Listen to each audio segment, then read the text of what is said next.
Okay, there we go. No audio. Hi, Edward. I don't know why I cannot see comments. Oh, there we go. Okay, I couldn't see any of the comments before. But hey, Edward, nice to see you in here. Okay, so now you guys can hear me. So hopefully the audio is fine. I was playing around with the microphone. Is the audio good? Is it too loud? Is there any echo? Or am I all set?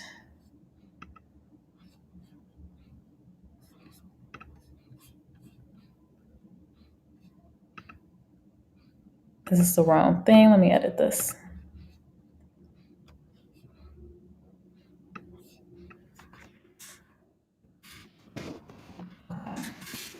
Okay, so we're going to take a little deep dive. Thank you, Edward, for letting me know that the audio is good, loud and clear. Perfect. It's been a long day. It's been a long day. This is what we're doing. This is what's going on tonight because it's been a long day. And I do have another truly. Cheers. Tomorrow is Juneteenth. Have a lot of stuff to do tomorrow, but definitely going to try to find some time to celebrate Juneteenth. All right, so let's dig into, before we even get started. Cheers to the man that put an interesting comment on my last post when I was doing a deep dive into Black men stats. How fun was that? If anyone looked at that video, I pinned the comment and left him a nice little note because you guys know, someone comes at me, I just kill them with kindness. Mocking kindness, but still kindness. Okay, let's dig into some stats. Hey, Pandy. Welcome in. Welcome in. Okay. Black women. What's going on with Black women? What are the stats telling us? What's the story? Just like we did with Black men on Tuesday, we're going to take a deep dive and find out, according to Blackdemographics.org, what's going on with Black women. I am going to do a follow-up for Black men and Black women because I do feel like some of the stats were slightly outdated. So that will be coming up. So let's talk about it. And yes, Hilda, hello. I can see you. Okay, let me pull this up too because I had another article that I wanted to look at with you guys. Okay. So yes, Hilda, I can see you in the chat. Thanks for joining. Can finally see you, so I suppose YouTube is not blocking you today or tonight. Finally. Right. Okay, so let's take a deep dive. Like, what's going on? Because this is in follow-up to the video I did that was really just exploring Black poverty. So what is going on with Black poverty? And why do I say it always starts with the men? Black men. Because we're talking about Black poverty. So let me find that video so I can pin it to the comments. Let me just see if I search Black poverty in my name, if it will come up, because I'm terrible at finding my own content sometimes. Okay, here we go. Found it. Okay, let me go back. I'm going to put this in here in case anyone wants to check it out. So this is how it all started. Okay.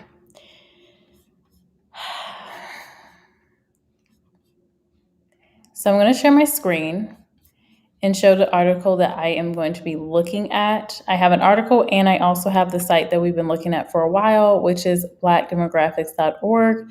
They're an organization that studies specifically Black statistics, Black American statistics. So let me, if I can find it. There we go. Okay. Let me know if you can see the screen. You should be able to see it. Let me toggle around here. Move myself about.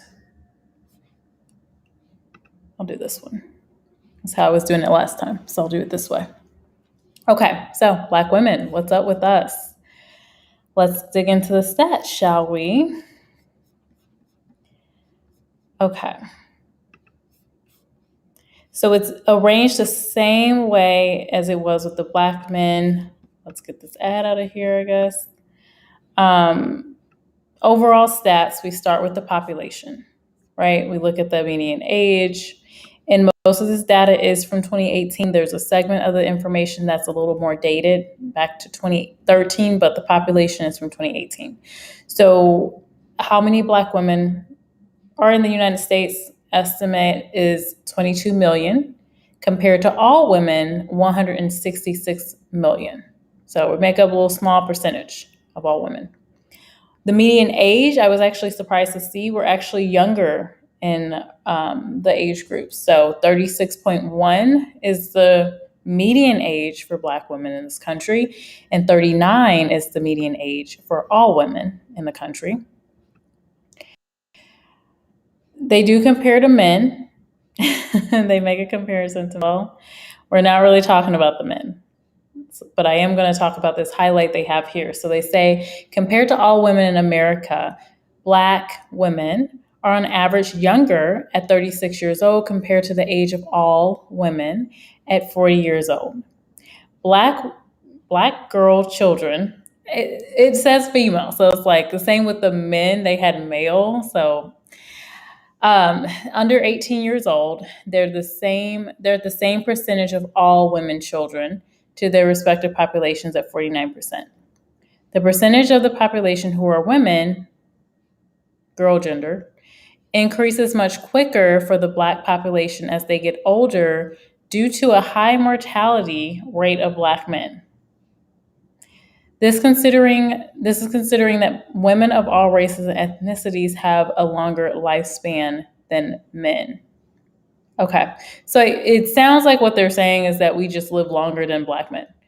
I think most women groups, to their point, are living longer than men. That's just a fact. Lifespan for Black women or women in general is in the 80s compared to men in general in the 70s. So we already know those stats, or if you didn't know, we know that now. Education, because we hear this a lot. We hear this thing said that Black women are very educated in the country. So where do we really compare to the women in this country? And they're looking at 25 and older. So I think if you extend that age, the same as with the Black men, I bet the stats will look a little different. But they're saying the percentage of people that attended college, Black women that attended college, 59%, compared to all women at 63%. So fairly close. I mean, over half of us are getting, or at least attending college. This is what I don't like in the stats, because you guys know I don't love the whole agenda that's pushed with school. Bachelor's degree and higher, 24% of us have a bachelor's degree and higher, compared to all women at 33%. So it's interesting. I think it's very interesting to see for Black women, all women are attending college. This is what I see in the stats. So women are attending college, but they're not getting the degree. They're not getting the bachelor's degree. So maybe it's that they're getting an associate's degree, they're getting something else, or they're going to school, but they're not able to get their degree. And we know that Black students have a harder time actually completing college compared to other races of people for Black men and Black women. So I thought that was interesting. So 59% attending college, 24% actually getting a bachelor's degree or higher. And then we do have this highlight less than a high school diploma. So 11% of all women have less than a high school diploma. 13% of Black women have less than a high school diploma. So they break it out and they say, in 2018, about 59% of Black women, 25 and older, college, although only about 35% have completed at least an associate's degree compared to 63% of all women who attended college, which completed 42%. Wait, hold on. So they're saying 42. There's a discrepancy in here.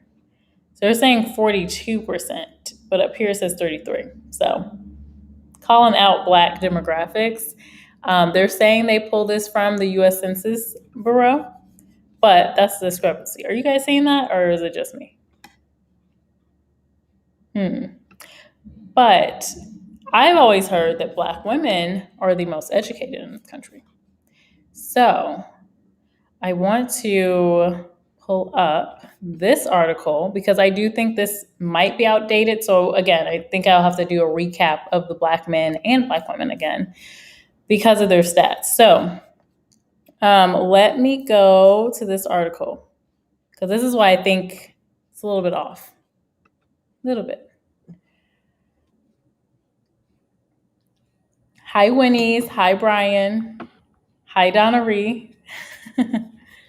Okay, hopefully you can see my screen right now. So Brookings Education, this is a site that I normally use for stats whenever I'm talking about different social issues. There's different data. They're pretty good. Brookings.edu. So they put out an article in 2017, and they were saying that Black women are earning more college degrees, but it wouldn't close the race gap. And so they talked a lot in here about these different steps that could help.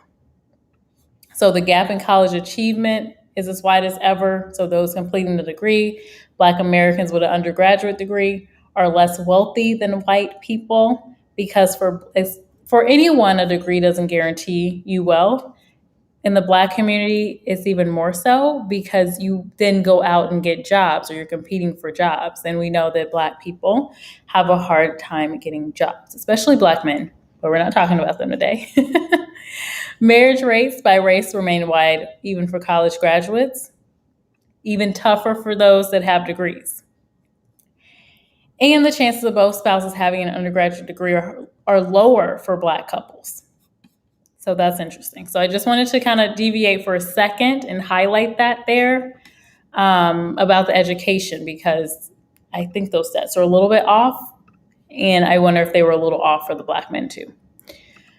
Okay, going back to Black demographics, because it seems like the other stats are pretty decent. So let's see some of the comments. I'm going to take a little pause. Thank you, Pandy. I appreciate that. Yes, please don't forget to work on that like button. I love that scene. I love that saying, Pandy. Okay. Hilda's saying this is a good topic. Thank you. Thank you. Okay, let's go back into the stats of what Black demographics is saying and painting the story about. All right, so this was the comparison they made of all women and Black women when it comes to education. Now, they break it out even more with those that have some college and no degree, associate's degree, bachelor's degree, and a graduate degree.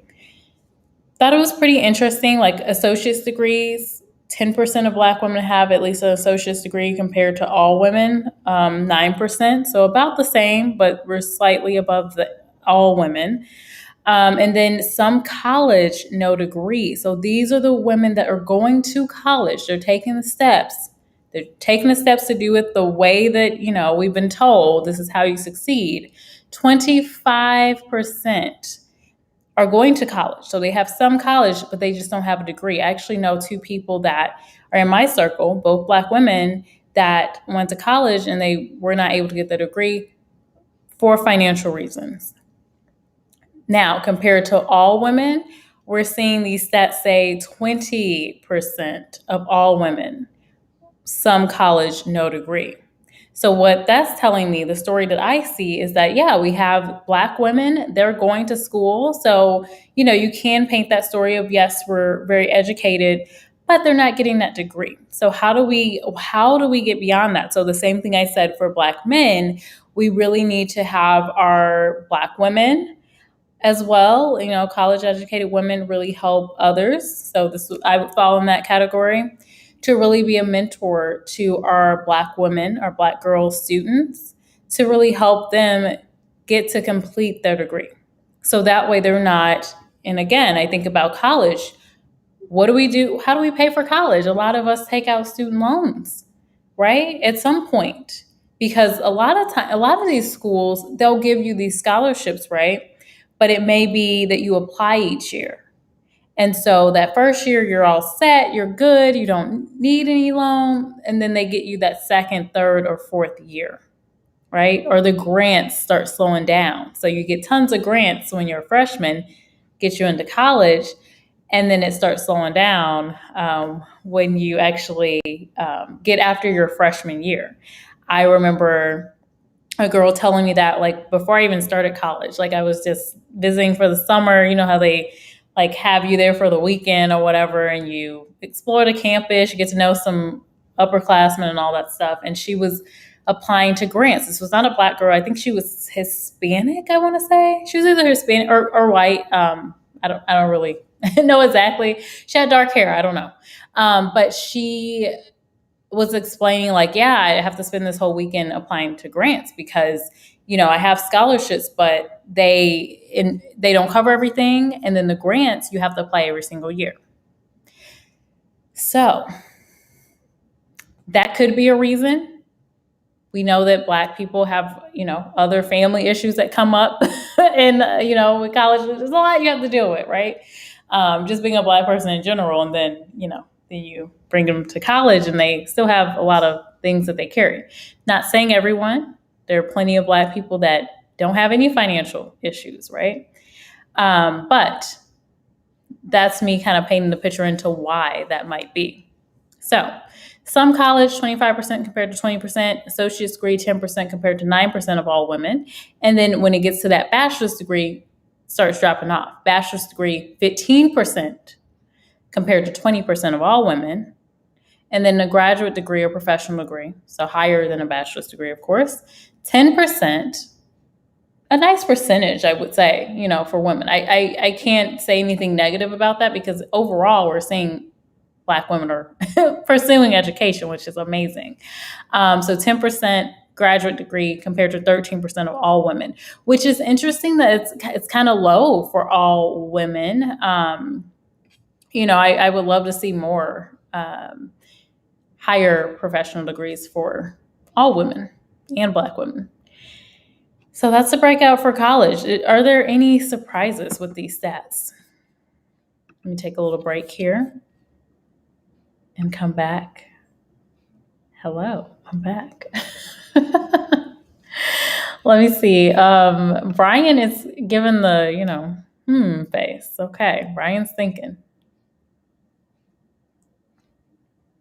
And we're doing cheers because that's what we're doing tonight. And please don't judge me for my nails. I'm really bad with my nails. Once it starts growing out, I just pick at it. It's really bad. So I have to get my nails done tomorrow. But I've been spending the whole day just it's so bad. But at least I don't bite my nails. There's that. I don't bite my nails. I just pull off the gel, shellac, whatever. Okay, so let me see if there are any surprises. You agree it's a good topic, Pandy? Well, awesome. Donna Reese says yes, or AKA Catwoman. Oh, thank you, Brian. I appreciate it. Thank you. Okay. Donna Reese says, wow. Yeah. Welcome to the live chat. Yes, please do hit the like button. Work on the like button. Thank you. You're listening while editing? Okay. Get your work on, Hilda. Okay, let me share the screen again so we can get through some of these stats. Okay, so that's education. They do a little highlight here. Black women have been more successful. Oh, so they do compare they compare the men. So they're saying Black women have been more successful than Black men in closing the education gap when it comes to college degrees. About 24% of all Black women have a bachelor's degree or higher, compared to 33% of all women. For Black men, it's 92. Oh, so they're reminding us 92 compared to 32% for all men. It's interesting that men in general, I feel like they're, well, when you look at all men, 32% compared to 33% are women. And then you look at our stats for Black people, 24% for women, and then 19% for Black men. So yeah, there is a gap there. The number of Black women who finished high school but did not pursue higher education is slightly higher than it is for all women. So it's 29% compared to 26% respectively. Interesting. And then they get into the associate's degree, about the same for all women. And then only 13% of Black women over 25 did not complete. Oh, yes, we have to remember it's over 25. So these stats may look different because, I mean, you get a degree like 21, 22. Yeah. So keep that in consideration for these stats and the Black men stats that we did on Tuesday.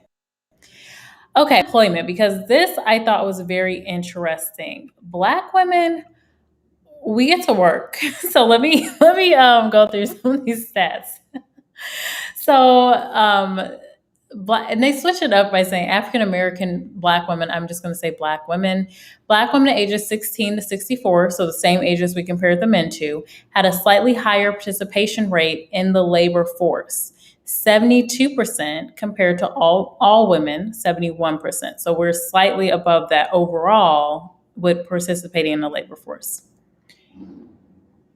So we're going to look at the table. The labor force participation refers to the percentage of women who were either working or looking for work. Okay, so it doesn't mean that they're actually working. They could also be looking for work. They're considered still in the labor market. And I think automatically these stats change, and you're considered no longer in the labor market if you've been looking for a certain amount of years and you haven't found a job yet. Like I want to say it was 6 or 7 years, and you haven't found a job. Economists just kind of take you out of that number and just say, okay, you're not in the labor market anymore. So women not in the labor force include those that may be full-time students, disabled, or others who are not looking or gave up looking for employment for other reasons. So those are those where it's been some years and they haven't gotten a job. They just assume as well that you're no longer looking. That's not always the case. Okay, so earnings and employment. My favorite part, we already know Black women are underpaid for the same work. Women are underpaid for the same work. So let's dig into the stats. So ages 16 to 64, Black women, the percentage who are in the labor force, 72 compared to 71% for all women. And then percent of the labor force who are employed, so that's key, 92% compared to 95%. So there's more of a percentage of Black women that are looking for work potentially than all women who are looking for work and actually have attained the work. Not too big of a gap there, especially compared to when we looked at for Black men. But there's still a gap there, slightly. But overall, Black women are in the labor force, contributing to society. And then the percentage below, even with these women that are in the labor force, look at the below poverty level. And we talked about the poverty. Poverty starts with Black men. We talked about in a prior video where we looked at some insights from Brookings Education where they showed Black women having this really nice rate and percentage of being able to get out of poverty until they start a family, which means having a child. Whether you're married or not, we know half of Black people are not married. So until they have a child, right? But it's really tough to see the education stats, the working stats, and then you see below poverty level, 24% of Black women compared to 14% of all women. It's a little upsetting. Let me take a drink to that. And guys, just in case you're wondering, this is a low carb, pretty much watered down drink. It is a truly, I barely ever drink much, but I was like, you know what, this week I am going to, as we dig into these stats. It's been a long week, guys, so we're gonna do this. All right. Digging more into the stats. What are the earnings? How much are Black women earning compared to other women? So the percentage that are working full-time year-round, 35% working full-time year-round. 35% compared to 34% of all women. So slightly more than all women, right? Median earnings for full-time in 2018 was $36,000 roughly, compared to $42,000 of all women. Not a huge difference. It's not like, when we were looking at the stats and there was a $10,000 gap between the men. Smaller gap because we know women in general are underpaid anyway, but there's still a gap there. It's not 10,000, right? More like what? 6,000 roughly. But it's a gap there. Earnings part-time or other was 24% compared to 26%.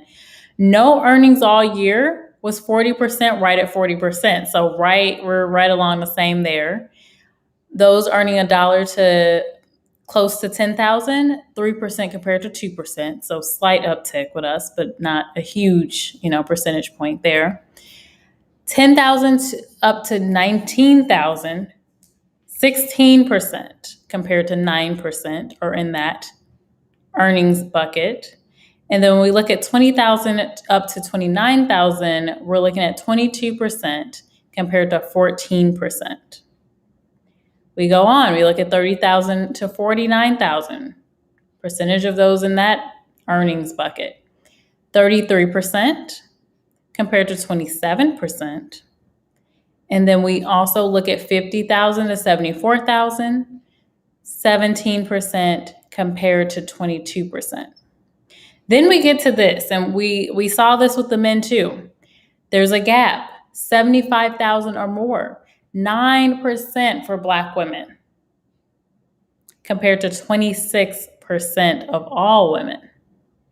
That's the most important gap for both genders because here's the thing. I mean, you can make the argument of cost of living is different in every location, but in the United States, to live a comfortable life, and I would say especially with children, 75,000 or more should be the goal. The average is somewhere around, 60, 65,000 average in the country. But come on. Below 75,000, what are you doing? Like, how are you living? Where are you living? Is the thing, And obviously, there's a lot that goes into that, but the stats don't lie. That's a lot to take in. So what type of jobs are women doing? White collar jobs, 64% of Black women are in white collar jobs compared to 71% of all women. That makes sense to me. Blue collar, we're trending right alongside any other woman. So all women are about 8% in the blue collar workforce, which makes sense. There's going to be a lot less because one, women are not advertised to go into blue collar work. Most people in general are not advertised to go into blue collar work. That's why we're dealing with having some shortages with labor in blue collar fields. And then service occupations, we also saw this for Black men as well. We have a higher amount of our people in the service occupations. So like, your waitresses, for example, 28% compared to 21%. I would also love to explore how long people are staying in these service occupations, because it's one thing to say, I'm going to work a service job for a few years while I'm in college or high school, or I'm working it on the side while I, push my business or whatever. But I would love to see some stats to see how long are people actually working in these service occupations. Because I remember I worked service jobs in high school, college, and there were folks old, like they've been working in that job 20 years. And it's like, and they took things very seriously, which is, important. You need people. I think it's important to have a balance. I think for a lot of businesses to thrive, they need more mature workers to take things seriously. Because as a kid, I'm like, I don't care about this job. That's bad to say that now, but looking back, it was like, I'm just doing this for some extra money. I don't really care. When am I getting out of here? And that's a lot of the thinking for younger folks. We're like, oh, this is just for the summer. For some, right? I mean, I did care enough to treat people right and everything like that, but it wasn't like I was trying to make a career of it, which I think with working, you're going to treat things a certain way. You're going to do certain things differently when you're trying to make a career of it. So anyway, all that to say is I wish I knew how long people were staying in those roles. All right, I'm going to take a little pause so that I can see what folks are saying in the chat, because I think we have folks come in. So I'm going to take that away for a second. Let's see here. Oh my, okay. I see you guys. I see you. Okay, let me go up. Okay, I'm gonna start with Pandy, because if you did come in here, please do work on the like button. Thank you very much. Listening while editing. I saw that earlier. Edward says that's interesting. It is. Greetings, Shar. Welcome in. How are you doing? How's the week going? Hi, E. Dunlap. How are you? Hey. I'm those looking for work. See? And yeah. And it's easier for other women to get work compared to Black women in certain fields, right? In certain fields, certain locations, all of that has to be taken into consideration too. Everyone's saying hi to each other. Okay. Hey. Pandy is saying, wow. So Pandy is surprised by the stats. Hilda says she's going to ask if that's wine. Not wine. It's a low carb, truly. Not champagne. Looks like champagne, though. Edward's laughing at me. They may be working minimum wage up. Yes, for sure, DOD. Pandy is, you guys are laughing at each other. Champagne, something like that. Not quite as fun as champagne. Let's see. So E. Dunlap says minimum wage means minimum effort. Kind of. So here's the thing. There are some people that work their butt off in minimum wage jobs. However, the pricing comes from how much value people place on that job.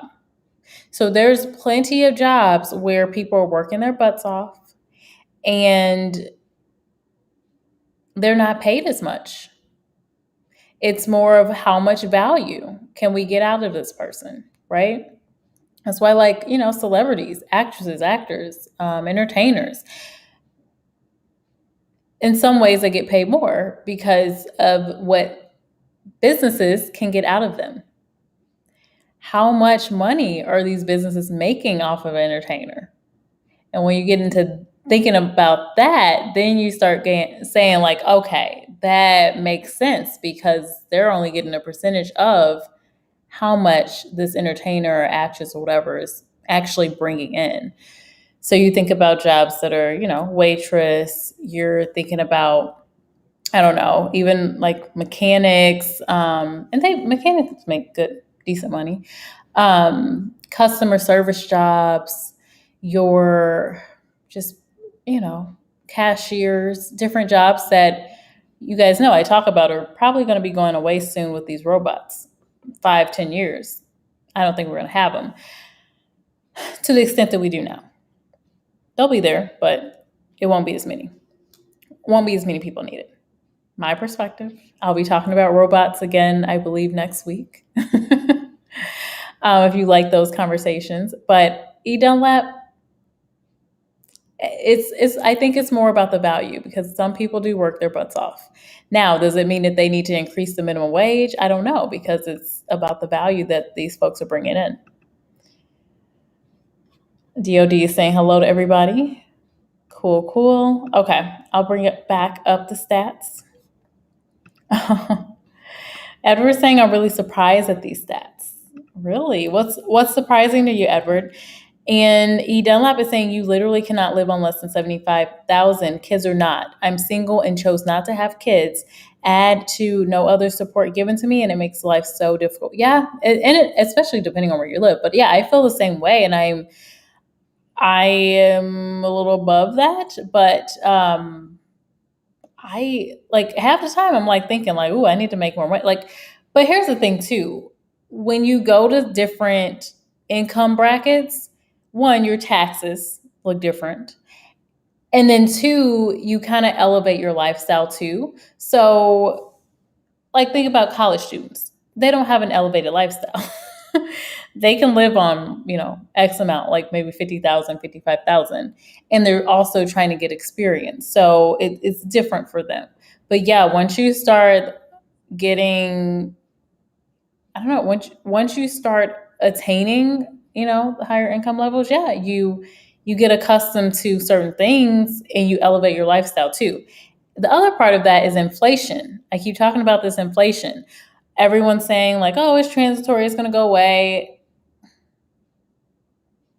Okay, we're gonna see in the next couple of years if it just disappears it just goes away. All the prices I think some of the prices will go down, but no, I don't think the inflation is just gonna go away. I think you're still gonna have some elevated prices because you can just print money and then the money has the same value. It's just not how it works. Okay, on a tangent, getting back to stats. Oh my goodness. E. Dunlap said, I wish I had never taken jobs dealing directly with the public. Interesting. That can be stressful. That's all I'm going to say about that. Stressful. Doing well. Good. Good, good. Glad to hear it. The weekend is about here. Yes. Cheers to that. Cheers to the weekend. Cheers. Okay. See y'all in here. Big salute. Hey, Savage. Welcome. Brian is pointing out these drinks. Yes. I finally did it. You guys know I was talking about just having a little wind down something. Well, it's supposed to be a wind down Wednesday, and I haven't done a wind down Wednesday, but I will. It will be wine on Wednesday. Hi, Costello. Welcome in. Nice to see you. Oh, man. Let's get back to these stats. E. Dunlap is saying that's true. I meant minimum effort based on the fact that I am getting paid too. Oh, yeah. Yep. I gotcha. Oh, yeah, for sure, E. Dunlap. Like, you can't expect to pay people minimum wage and get this big effort. Like, it's just, no, not exactly how it works. Oh, thanks, Pandy, for sharing. Appreciate you. Saying hi to everybody. Brian is laughing up in the chat, having a good old time laughing. Are you laughing at me or laughing at the bots? Looks like you're laughing at the bots. I'm going to be talking about the bots. It's gonna be coming up soon. Sorry, guys, I got a call. Let me see who that was actually. Oh, okay. Okay, so employers still the true cost and value of our labor. Famous people have to pay attorneys, accountants, security. Yes, they do. That's very true. They sure do. Now, companies, look, here's the thing. A company is not going to hire someone unless they're going to be able to make money off of hiring that person. It's business. Like, if you own a business, like let's say my career consulting, I just focus 100% on that. Am I really going to hire someone if I'm not going to make any type of profit off of them? Probably not. Unless it's family or something. Once I start having kids and then I'm like, oh, I'm going to hire my little one to do some modeling for me or something. These things that we do to, save on costs and things. But yes, you are right. Savage is saying robots are taking over. It was predicted in the 80s. Yes. And I will be talking about how humans are becoming digitalized while robots are becoming humanized. It's very interesting that we have apps now where we can turn into animations, and the robots are becoming more and more and more human. And there's also some articles about consciousness. Scientists are working with figuring out how to get someone's consciousness. I'm telling you, these movies they're not just making stuff up. Okay, I'm going to pause here and come back to the comments. So if you commented something, I will be coming back over to you. Let's get back to the stats. Let's talk about this. So we looked at it. 64% of Black women, white collar jobs, 71% of all women. Blue collar, 8%, all women, just 8% of us. Less than 10%. Not surprised again because we're just not advertised. Like, no one's advertising a woman saying, yeah, you need to be a construction worker. Like, no one's doing that. Parents are not telling their daughters, hey, you need to be a plumber. Like, no, it's just not happening. So that could be a part of why. And then service occupations, 28% compared to 21%. So they give a little highlight. Only 26% of Black women made over $50,000 or more. Let's read this again.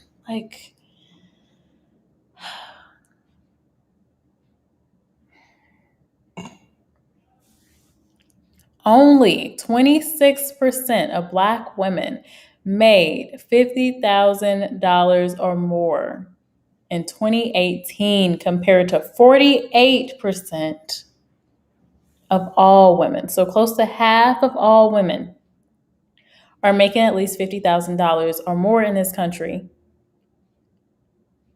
Only 26% of Black women in this country are making $50,000 or more.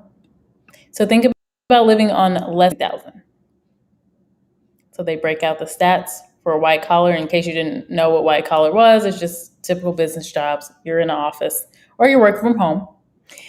Blue collar, so they say maintenance, construction, repair, installation, production, transportation, and then service jobs, food preparation, serving, healthcare support. Interesting healthcare support because you know what? Black women are typically marketed to become CNAs. I don't know why. Like, I remember in high school, like everyone was trying to become a CNA, and I was like, my mom's in the nursing field. I don't want to do that. Like, I'm not doing that. Look, and I actually explored nursing for a while and I just couldn't bring myself to it. I was like, I might as well I appreciate nurses so much, but it's so much work. And I'm just like, look, I might as well just go to school forever and become a doctor if I gotta do all this stuff. And I'm sure it's very rewarding, but it's a lot of work. And for CNAs, they're not making enough. They're not making enough. All right. So, labor force, percentage who are in the labor force. We said 72% compared to 71%. So Black women are working, but they're not getting paid. Maybe they're not in the right job fields, which I do agree. I think more Black women we need to all do hidden figures where all the, those Black women were in tech. I think more Black women need to be in tech. I think more Black men need to be in tech. And I think more Black people also need to be marketing themselves more. Here's the thing. Okay, so a little quick caveat. So I'm going to pause this for a second because I gotta get this on my chest. Look, I've been talking to a lot of entry-level candidates. I ask every person I talk to, how did you find out about this job? The people without the melanin are saying, oh, I found it on LinkedIn. I found it on LinkedIn. I found it on LinkedIn. My brown kid, this happened just today, brown kid Oh, I found it on Indeed.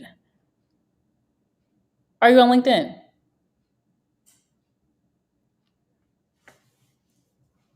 Why are Black people not getting onto LinkedIn? Get onto LinkedIn. Like, so much networking is happening there. So it's really sad when I see that we're not there. Little caveat, and then I'm going back to the stats. I'm also going to check out some comments before we get into the juicy part, which is marriage. We're going to talk about relationships. Okay. E. Dunlap said, I worked my A off in my last job, making just above minimum wage. Never again, the real value of my labor was stolen. I can understand that. I get how you feel. I get it. I get it. Yeah.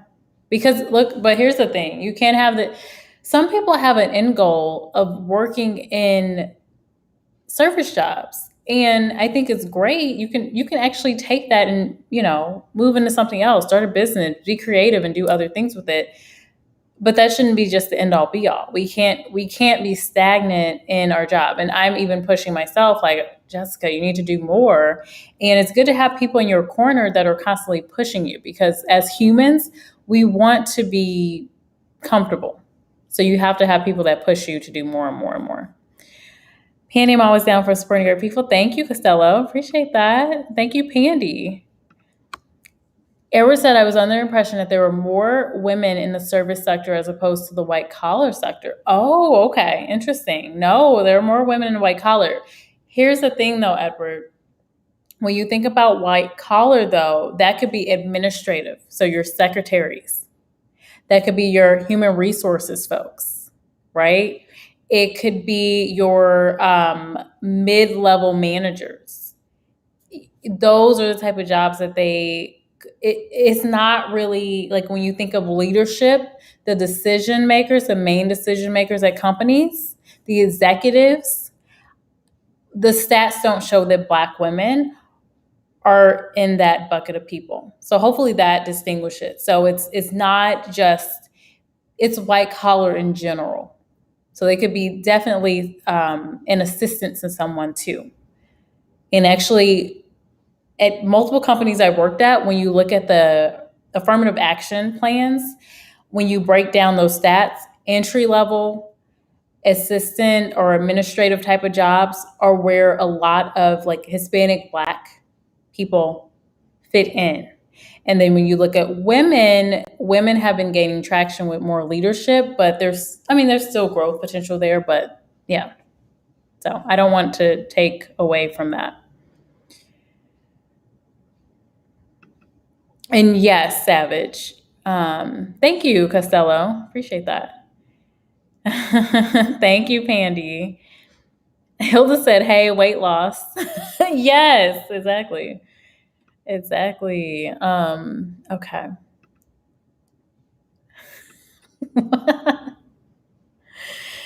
Oh my goodness, you guys. Okay, let me look into this chat. You guys are chit-chatting. It's horrible, Costello is saying. My last job was similar. I was a direct service professional. Never again. Mm-hmm. White collar. You're in the office, right? I've been seeing all of those entry-level jobs you've been talking about, Jessica. I will be applying to those jobs even. Some of them don't require a college degree, E. Dunlap. So send me a note. There are 2 jobs I'm looking for right now that don't require a college degree. So just putting it out there. I try to share on YouTube and LinkedIn whenever I have job openings. A lot of them are on the West Coast or the East Coast, though. Let's see. Everyone here needs to get on LinkedIn. Yeah, thank you. Thank you. Get onto LinkedIn. One of my high school friends, she just told me she got a job. She's on the East Coast now, moved from the West Coast to the East Coast. I shared a post about LinkedIn, and she messaged me and said she found her job on LinkedIn. Black girl, found her job on LinkedIn. I'm like, yes, thank you. Can you say it to the rooftop? Like, say it on the rooftop. Like, tell people. LinkedIn, like just do it. Like, yes, you take a little work up front to build out your profile, but then you can actually have people coming to you. You build out your profile, you market yourself, and you can have people reaching out to you for jobs, right? It's like pick a struggle. Like, do you want to do the work on the front end and save some time down the road, or do you just want to keep using the same old job site? You just want to keep using Monster and Indeed, especially if you're in a professional job. Okay, that's my thing about LinkedIn for a second.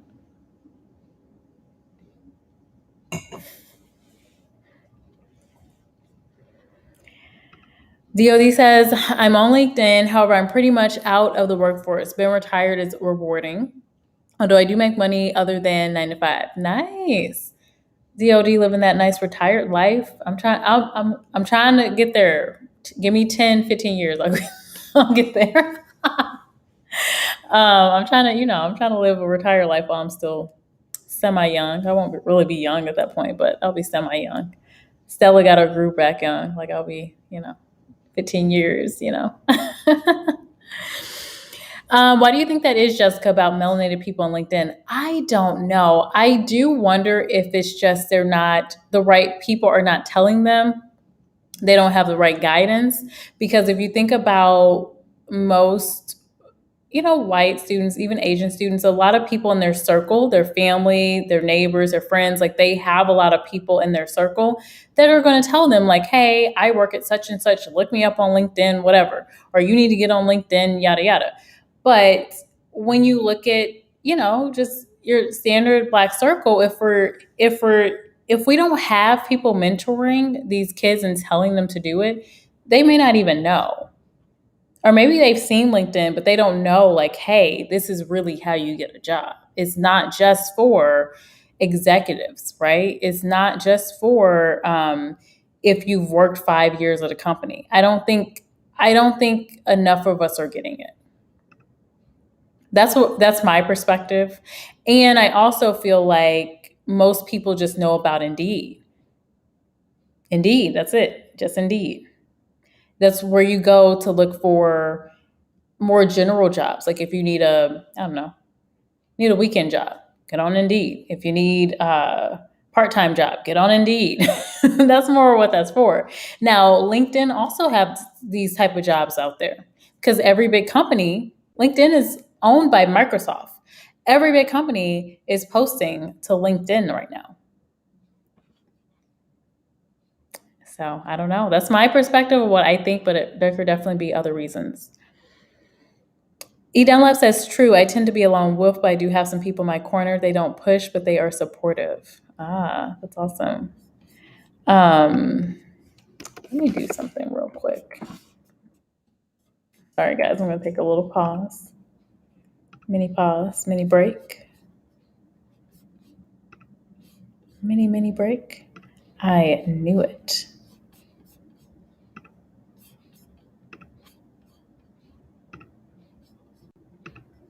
I knew it. Okay, we're turning these on right now.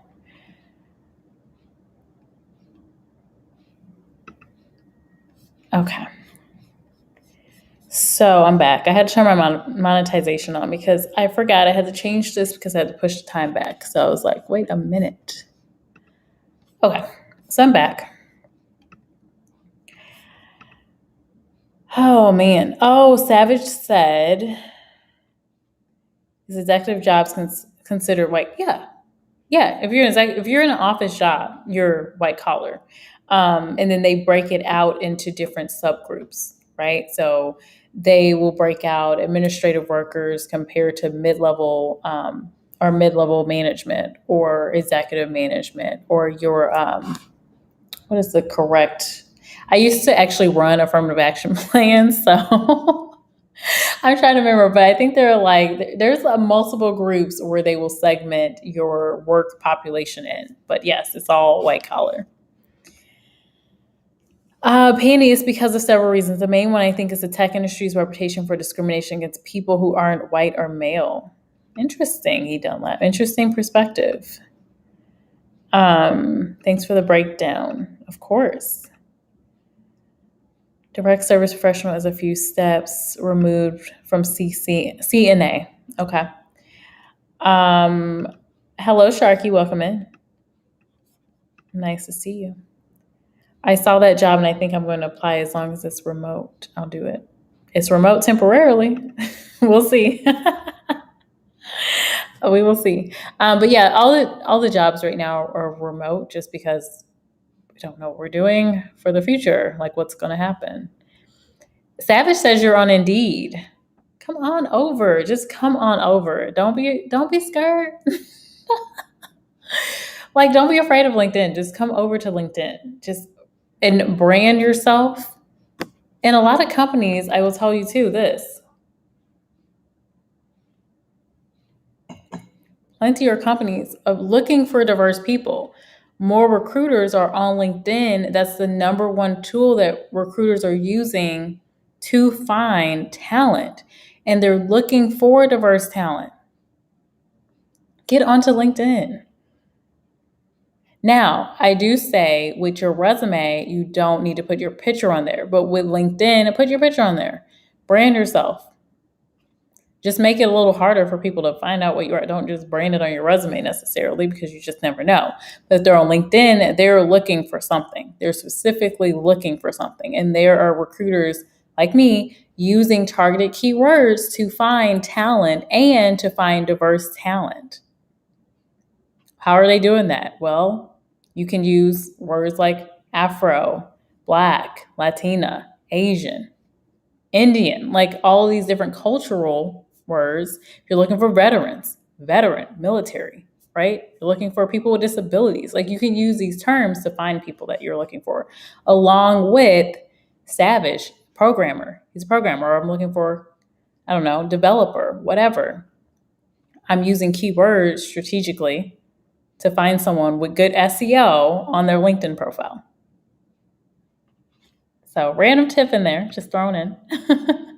Let me know if you'd like me to do a video on just how to cater your LinkedIn profile and set it up with good keywords so that you can be found by a recruiter. Let me know in the chat if you would like something like that. It would have to be live, I think, just because the editing would be crazy for me to do like a nice playback. Hello, Leotis. Welcome in. Nice to see you. Hey. Leotis just got off work. What? It's late. You just got off work? Oh my goodness. And you joined the live. Okay, let's get through these stats and then I'll come back to the comments. Let's get back to it. All right, guys. So we found out we're in the labor force. Black women are heavily in the labor force, 72% compared to 71% of all women. We're in the labor force. So either we're working or we're looking for work. Then we have 92% who are employed compared to 95% of all women that are employed. So in the labor force, now we're getting into who are employed. This is 16 to 64. And then worked full-time year-round, 35% compared to 48% is what they're saying. Which is, hold on. Just trying to double check something. See, this is, okay, so that's inconsistent. When they did this report, so look at this. So they did 16 and up. So I don't know if they're just cutting off the age. So if you go age 16 and up, this was the same in the Black men stats too. But if you go 16 and up, you see 35% of Black women working compared to 34% of all women. But then when they go here, they cut it into ages 16 to 64. So they put a cutoff on there. So that's why the number must have changed. So age 16 to 64, we're seeing these numbers. So 92% compared to 95%. Okay. Or rather, worked full-time year-round, 16 years and over, 35% compared to 48%. But then when we went up here, Well, why is this? This is weird. Yes, it's something. It's some kind of discrepancy because if we're saying here they work full time year round, 35% compared to 34%, unless I'm reading this wrong. But then we looked here, 35% compared to 48%. Are you guys seeing that? So again, I'm going to have to do a follow-up video because that's something's up with those stats. Okay, annual earnings, 50% or more. We looked at that earlier. Not impressed with that. 26% of Black women are making 50,000 or more compared to almost half of all women. I don't love those stats. Okay, let's get into the relationship stuff. What is Blackdemographics saying about Black women 15 and older? What is going on relationship-wise? So, at first glance, it looks pretty consistent with, It looks pretty consistent with Black men's stats. We won't go through that. If you're interested, you can check out the video I did Tuesday. Divorce, 13%. I was about to say 30. 13% compared to 12%. So there's a slight uptick with divorce rate. We see widowed 8% compared to 9% of all women. So slight decrease with widowed women. And then we see separated 4% compared to 2% of all women. So 4% for Black women. So more separated. Then we get into currently married, 26% compared to 46% of all women.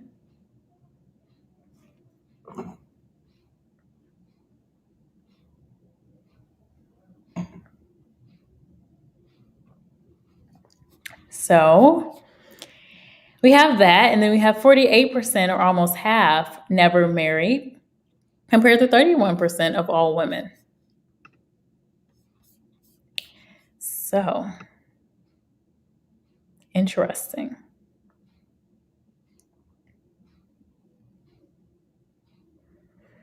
So I want to pull up something else just to tie into that. So I'm going to stop sharing for a second, and then I'm going to reshare something else.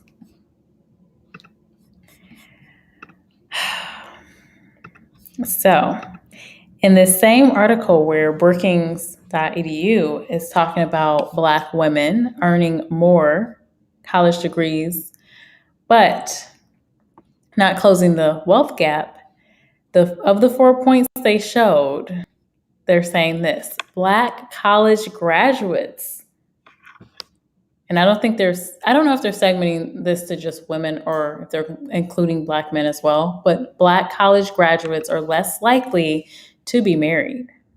One reason well-educated individuals end up in more affluent households is that they are more likely to be married, therefore to have two earners, as we showed in our previous blog.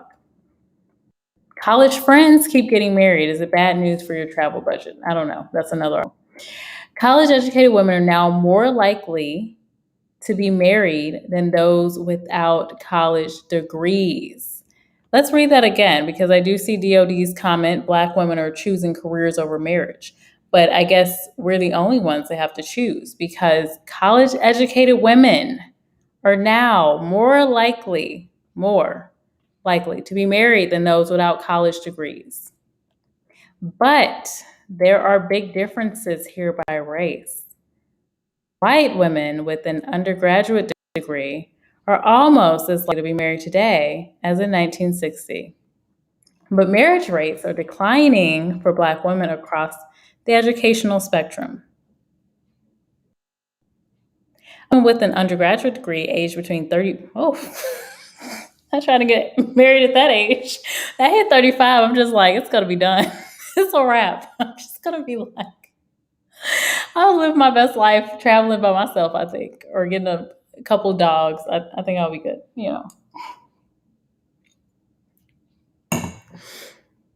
I'm halfway kidding, but I'm like, yeah, okay. So a Black woman with an undergraduate degree aged between 35 and 45 is 15 percentage points less likely to be married than a white woman without an undergraduate degree. But we see, they said earlier, college educated women are now more likely to be married than those without college degrees. So for other women, they're more likely to be married. But even for Black women with a degree, we're less likely to be married than like a white woman without an undergraduate degree. Interesting. So we see here the chart. Let's make this a little bit bigger to address DOD's comment that Black women are choosing careers over relationship. Well, why do we have to choose? White women don't have to choose, do they? It's not going to make it bigger for me, so hopefully you can see, or else I'm going to read it.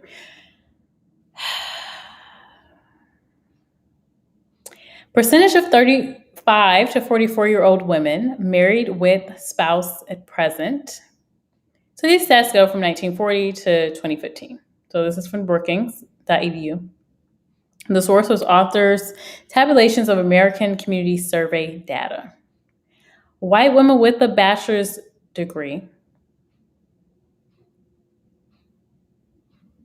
80%.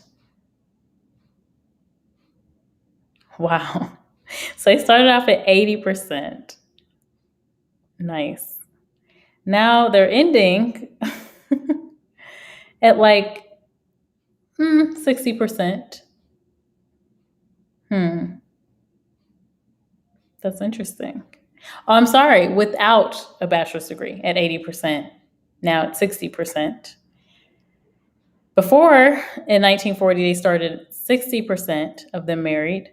It's increased for them, like slightly above 70% in 2015. So white women are more likely to get married once they have a bachelor's degree. However, when we look at Black women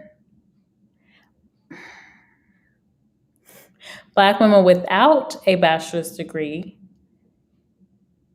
the percentage has gone down from 60% to now just below 30%.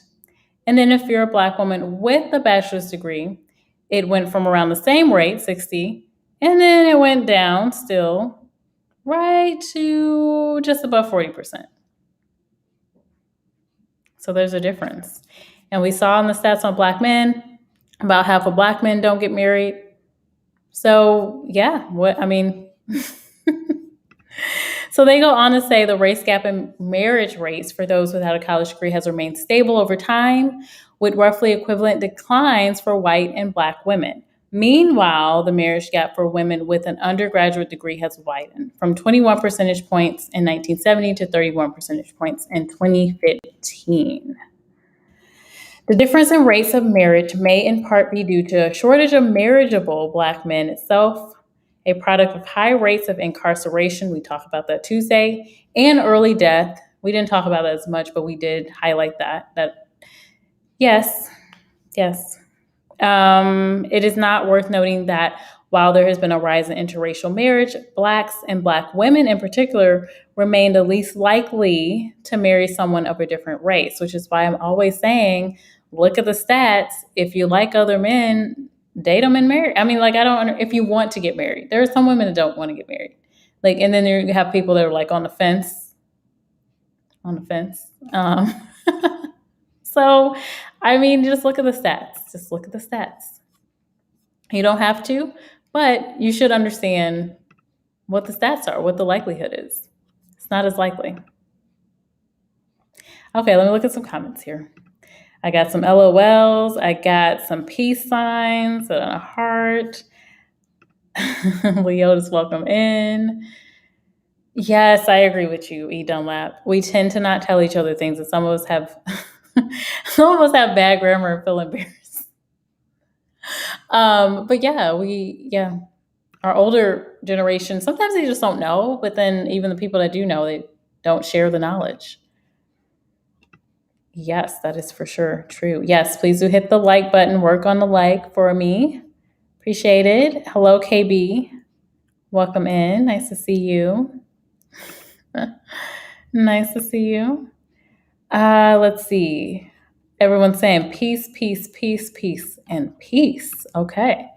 E. Dunlap says, I do wonder sometime if people will use your pick to discriminate or hire to get diversity points, then fire like, ooh, interesting.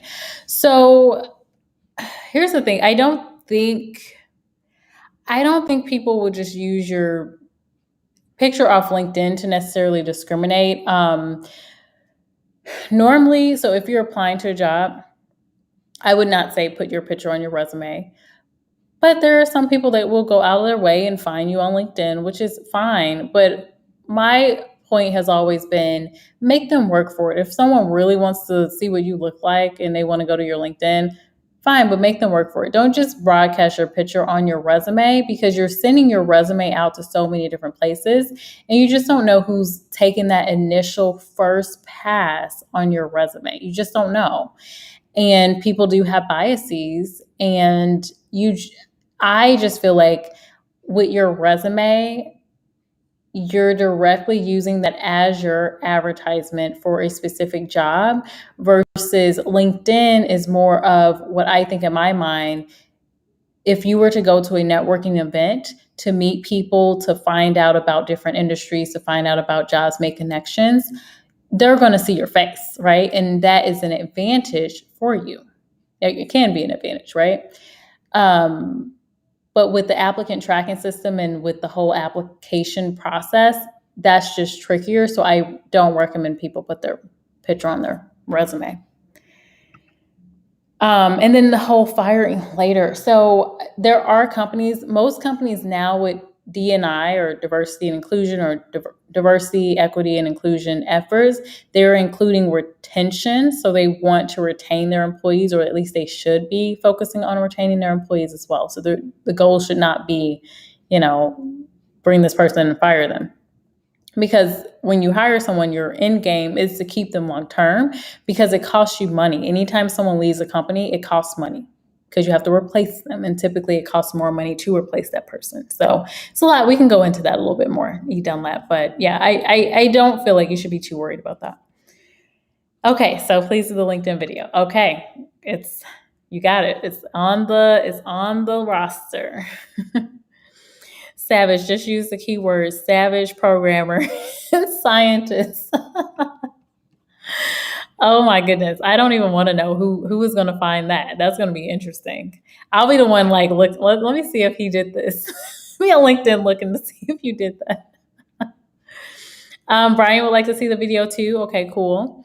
DOD said Black women are choosing careers over marriage. Look, other women don't have to choose careers over marriage, clearly. Their possibility of getting married increases when they go to college. And here's something that I've always heard, though, from other people is that Black women do go to college to actually get a degree because we're typically trying to change our life. We talked about getting out of poverty. A lot of Black women typically are having a nice progression out of poverty if they were born into poverty, similar to almost the same as white women when they're born into poverty.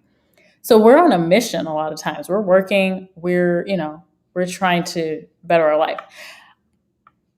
Other groups of women are encouraged, this is what I've heard, encouraged to actually get their MRS, their not a degree, but get married, scoping out the men, getting into these relationships, get an engineer, they're told, their mothers, their people tell them what to do, right?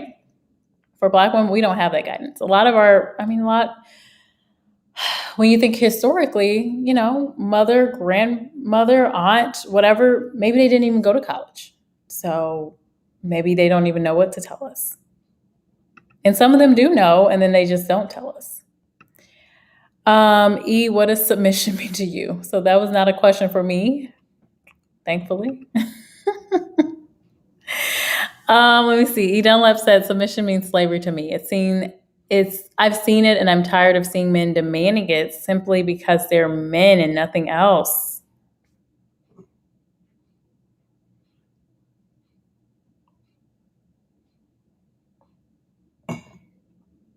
What was supposed to be a gift has been ruined by egos. Yeah. Here's the thing. I will answer this question actually. So I think submission in a way can be powerful, but I don't think people just submit to someone, right? I think it's something that's earned. So if you want someone that is going to be, submissive, then you should be, promoting an environment where they would naturally do that. Like it's a perk. What I see whenever I go in these random conversations, where they talk about the high value and low value, which again, I talked about high value, low value, in my opinion. It's about your output. Value, like what is the output? I'm going to pause for a second. What is value? What is the definition of value? The regard that something is held to deserve, the importance, worth, or usefulness of something. So to me, the value would be how useful are you to your community, right? So for a woman, even if she's not working, if she's raising kids, if she's a part of different organizations, if she's mentoring people, value. If a man is mentoring, if you're contributing to your home, if you are contributing to the work world, if you're doing things that better your community or your families, that's valuable. So I don't think, I don't go with, I guess, the traditional YouTube mentality of high value, low value stuff. I just think the people that are contributing the most to their society, and I talked about this on Tuesday, you're not being a menace. Like I've seen like about 5 news stories where you see these men literally being a menace to their society. And Lord, I hope these people are not going around thinking they're highly valuable people in their society, because it's just not. You're being a menace to your society. But if you're adding value, whether you're a plumber or a CEO or whatever, you're adding value. You're taking care of your family. You're putting something out into the community that's very positive. That's great. For a woman, even at stay at home, you're taking care of your kids. You're teaching your kids. But if you're just at home and letting your kids run rampant, I would see that as not valuable, right? So that's my perspective.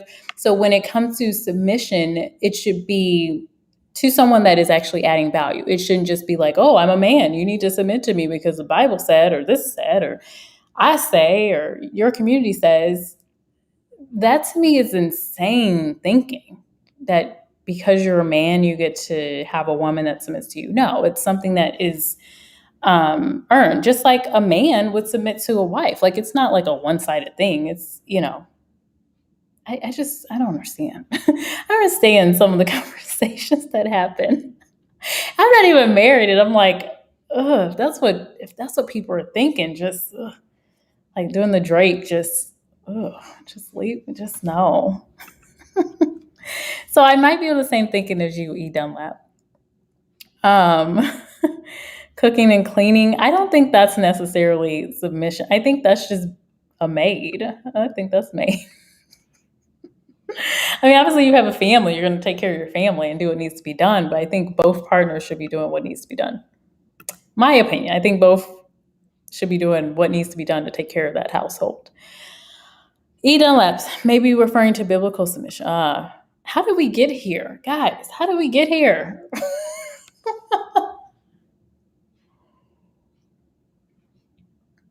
I blame DOD.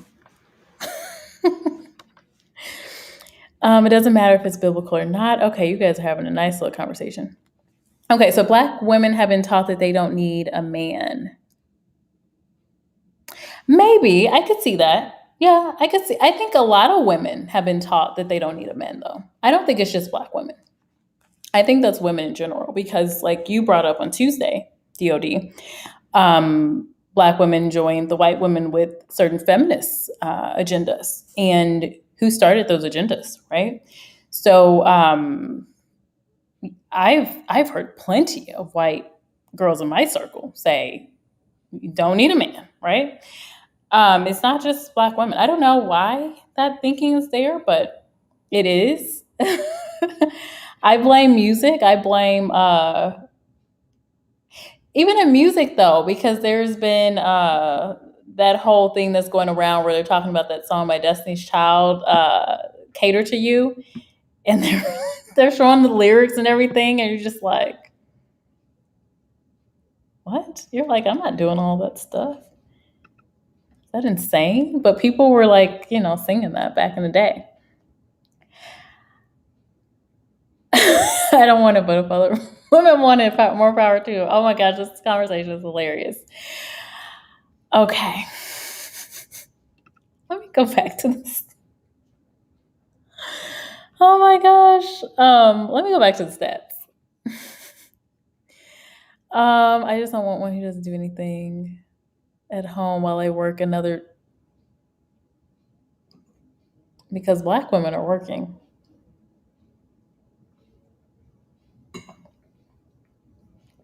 Okay, look at my Tuesday video. Black women are working. Okay, let me go. Let me go to these stats. Okay, so I wanted to explain that a little bit.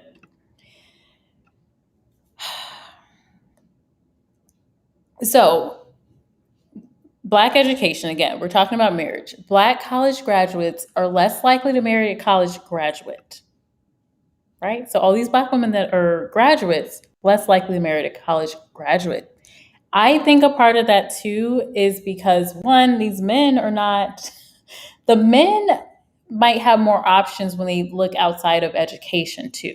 They're going into the blue collar work field so they can get certifications and things and get to work that way. So I think that could be another part of it, right? Not to say this is necessarily a bad thing. So people tend to marry someone with similar levels of education and income, so they had a discussion separately. College graduates are not only more likely to be married, they are more likely to be married to each other. This means they can double up on the rising college wage premium. But again, there are differences by race. Black women with an undergraduate degree are less likely to marry a man with the undergraduate degree than their white classmates, as we noted in 2015 paper. You know what's interesting? If you're going to meet someone in college, though, unless you go to a historically Black college university, what's the likelihood that you're going to marry a Black man, which, Black women, older Black women have been saying that's what they're looking for. Younger Black women, not so much. I don't think younger Black women care as much. They're like, the world is open, we're global, whatever. But when you look around the classroom, like when I looked around my classrooms, who did I see? I saw white boys, I saw a few Asian boys, and a few Black boys, and a few Hispanics, like, a few. And I went to business school. So depending on what you're studying as well. So if you're in engineering or if you're if you're studying certain things, your classes are gonna look even more different. So while you're in college, how are you gonna meet these Black men or Black boys? So that's a question that I have. But then two, even when you go into the work environment, because there's a big percentage of people that meet their significant other at work, not condoning dating in the workplace, but it happens, right? It happens plenty. It happens plenty. But when I looked around my work office, like, I did not see eligible Black, but I worked directly with white men. You guys know I did a lot of IT recruitment. White men, Indian men, mainly white men. That's just, it is what it is, right? That's it.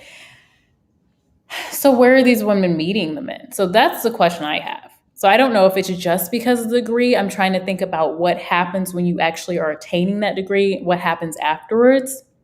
So if you have a dynamic where there's less Black men entering certain workplaces, and you look around and you see Black women want to see Black men, well, there's that. And then there's also a lot of Black women now don't think that Black men even are interested in Black women.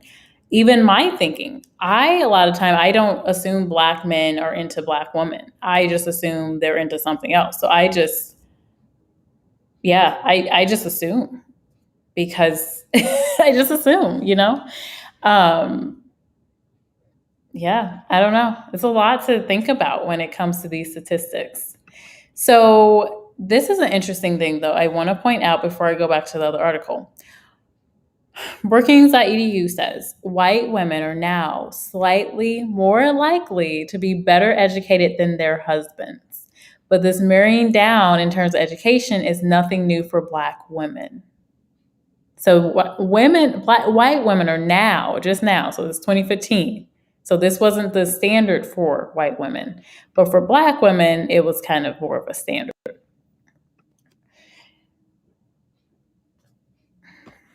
So that's interesting too. Okay. I think I've highlighted what I wanted to highlight there. I want to go back to this other article.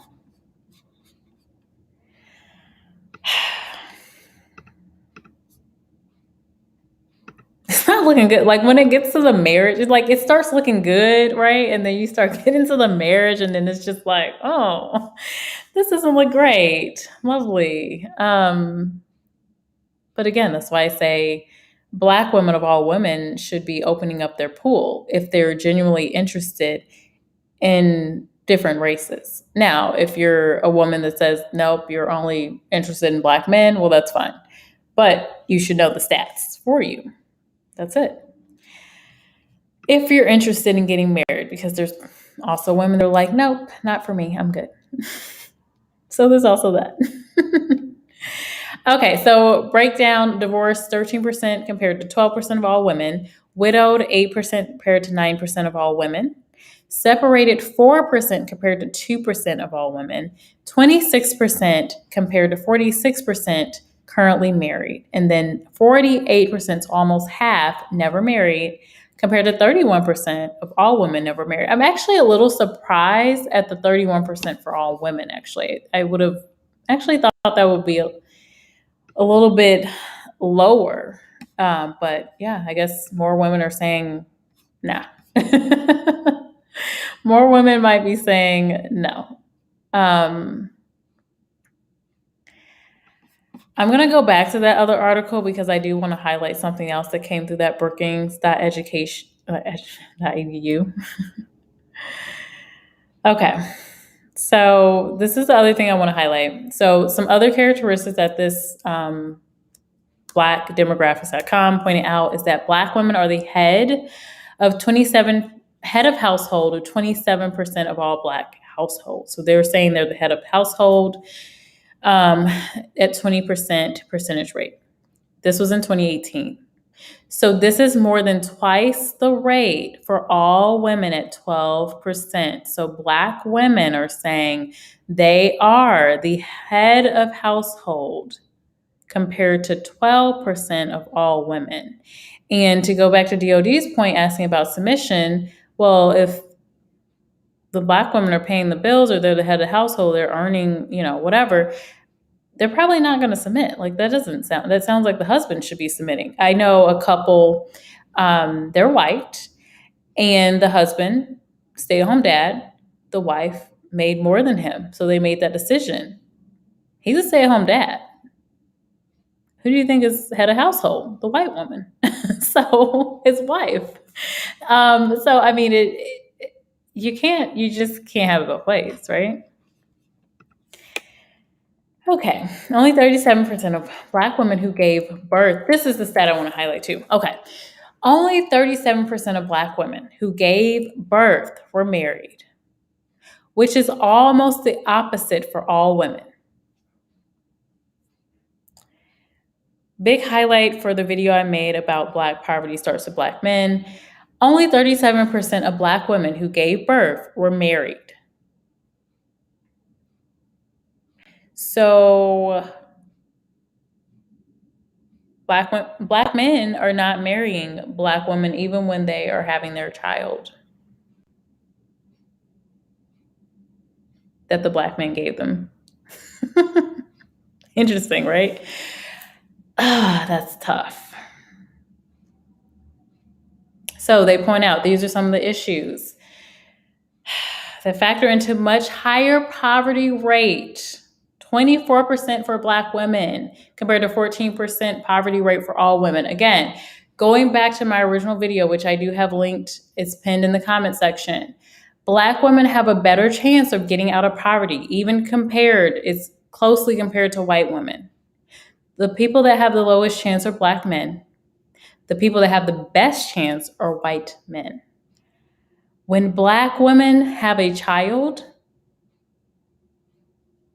opposite direction. It becomes even harder for them than Black men to get out of poverty. Right? So the conclusion that I draw is that for a woman, especially if you're not married, stay away from these men. If you're already in poverty, you don't need to be around any men. You don't need to. Because one, women, if you're in look, I'm pretty careful even being around men too, just in general. When you're in the vicinity of men, one, who does the most crime in this country? Dangerous crime, men. And then you have to think about statistics like this. 37% of Black women who gave birth were married, which is almost the opposite for all women at 66%. So we don't know what percentage of these women were ARD. We don't know what percentage of these women were in relationships. We don't know all those facts, but we know 37% of Black women who gave birth were married. Almost the opposite. All women, only 66%. So 66% of all women who gave birth were married. And there's a single mother issue in the US in general, but seeing stats like this, who's definitely bearing the brunt of these stats? And then we see that higher poverty rate, 24% for Black women compared to 14% poverty rate for all women. Black women, stay away from these men. This is what the stats tell you. Stay away from these men. Stay away from these men. Stay away from the men. Men, just men. I'm not even saying a specific race of men. I'm saying men, unless you're married. But that's an issue across the board. Like, people are not getting married and having kids generally, but especially us, it's tough. It's even tougher. Okay, let me bring this down. Bring back my face. Taking a drink to that because that's tough to even look at.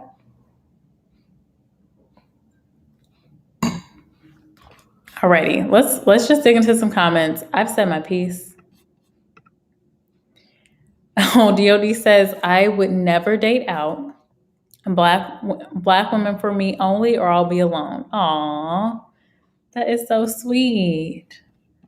I mean, I think that's a good thing. If you're, good to Black women, I think that's great. And I would imagine you are DOD. So that's good. Thanks for the engagement in chat room. Oh, yes. Thank you, everyone, for the chat. I have not been able to keep up. E. Dunlap says, I date in and out of my rate. Yeah, I'm the same way.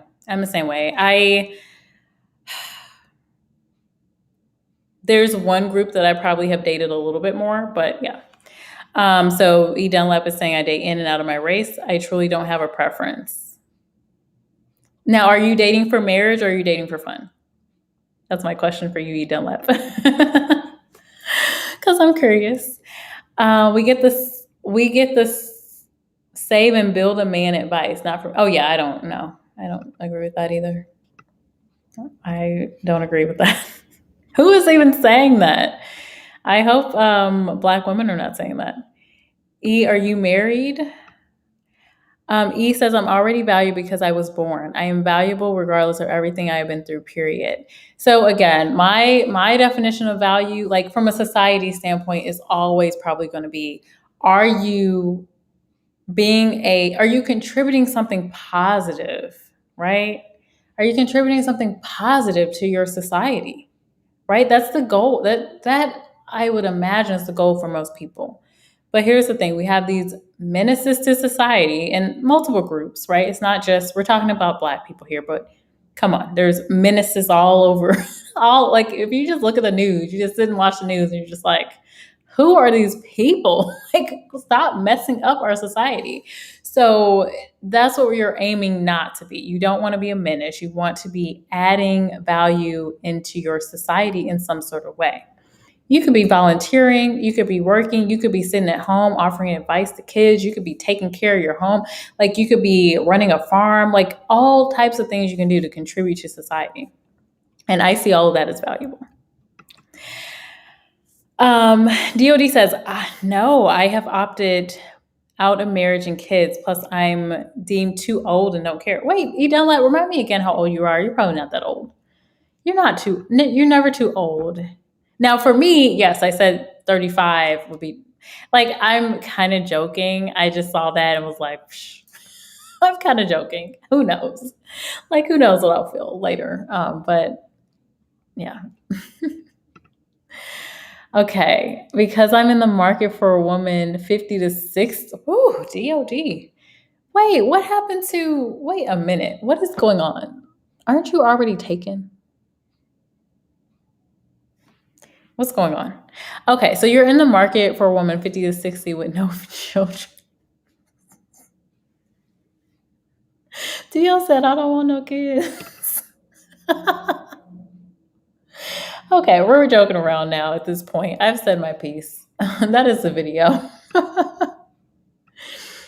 DOD laughing at me. I don't know what I was saying at that point, but hey. I have no idea at this point. Boca Ray is my favorite number. I just saw your note up here. 37, that's my favorite number. Hey. I'm not there yet, but 37th birthday. Yes. I got a little minute, but I want to do something really fun on my 37th birthday because I just love that number. I think it's a super lucky number too. I say that not right at all. You don't think that's right at all? Hey, Boca Ray. Boca Ray's laughing. Oh, DOD, you scared E off? No, E is in here. She's not scared off. You need food, water, shelter, clothes. You want a male companion. Huge difference. You want a male companion. Yeah, exactly. Well, here's the thing. We might have to talk about that in another video. I do think that humans need other humans. Does that need to be a male or a female? Does it need to be someone of the opposite sex? No, it doesn't. But I do think that humans need some sort of companionship, whether that is friendship, whether that is someone that you are dating, in a relationship with, whatever. I do think there is somewhat of a need there. So I have a different perspective on it. I think there is a need, but basic necessities, yeah, food, water, shelter, clothes. Welcome to the live stream. Yes, thank you. Please work on the like button. Thank you so much, Pandy. I appreciate you. Thank you to my mods. Thank you to my moderators. And thank you to the folks. I think all of you have supported the channel at some point. So I thank you, thank you, thank you. I scared you off. You can never scare me off. Oh my gosh. Okay. Brian says, I say woman needs man. Okay, let me just pause. We're gonna do this right now.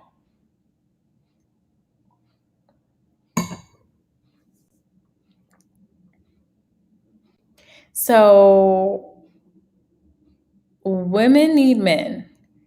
If we're gonna say women need men, then men need women. Because when you think about longevity, who is carrying life into this world? Yes, two people creating the life, right? But who is actually carrying a child for 9 months? Because if a woman decides she's not going to carry this child, it's not going to be born. So there's that. The other point with the whole, like, it can't be just women needing men. who is seeking who? In nature, just in life, who is coming after who? Are women going outside going, hey, hey, DOD, hey, baby, hey, hey, hey? Do you hear women doing that? Or do you hear men doing that? Do you see women just attacking men, kidnapping men, getting men and forcing them to do? No, you just don't see that. If you walk outside, men, when you walk outside, do you have to be nervous of a woman kidnapping you and trying to force you to be with them? Do you have to worry about women catcalling you? Do you have to worry about a woman pulling you to some way and trying to? No, the men are doing that. So it seems like if you just kind of look at nature too, what are the males doing? The males in nature, you look at plants, you look at animals, the males are going to the female. They're pursuing the female, the feminine gender, right? I mean, you see it in plants. You see it with plants. You see it with animals. The idea behind it is we're all trying to create. That's why we're here to create. And we're making this big circle. We're continuing life. You can't continue life without the male pursuing the woman. The man needs that woman. So if you're going to say, Brian, you're going to say women needs man, well, men need women. It doesn't work. It's not just one way. Burst in that bubble, Where's the pen? Burst in the bubble. We need each other, in my opinion. Yes, I would agree with that. Because I feel like, I feel like we all need companionship. And so, you have people. So for me, I'm a woman. Maybe I don't want male companion. Maybe I just want a woman's companion. A guy, maybe he says, I just want a man's companionship. You just never know. But I think we all need companionship at the end of the day. You sound like you know what you want. Eden Love does.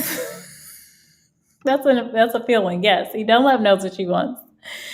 Stop it. That's not true in my case. Ask Jessica. Wait, what are you guys asking me about? What's going on? What did I miss? When I was in university, Bokare says engineering faculty, it was mostly white guys dating Asian girls. Yeah, you saw that. Like, you know what? Asian girls, when I was in college, would go after white boys. So I guess I shouldn't say go after, but they would only date white boys. Only date white boys for the most part. For the most part, not every single one of them, but a lot of the Asian girls would not date Asian men. A lot of African girls would not date African men. So it's very interesting, right? They would date white or Black American for the African women. Black or white. Not so much Asian. I didn't really see that. But yeah, the Asian girls, white guys, only team white guys. So yeah, I definitely can see it. Sharky, that comes from lots of experience, which is another thing men don't want. Men don't want experience? Interesting. It's not the degree, it's the beauty hierarchy. Well, yes, I think I get what you're saying. So white women deemed more beautiful than any other woman in the world. And yeah, which is because white men have built that. They've promoted that media to show that. Yes. DOD, I love dark-skinned women. Yes, DOD has said that many times. Yes, he likes Black women. No, Jessica, you feel that way because it makes it easier for you to date out. I feel what way? What are we talking about? I totally missed the whole conversation. I'm trying to think, what was I even saying? So I feel some kind of way because it makes it easier to date out. I've always dated different types of men.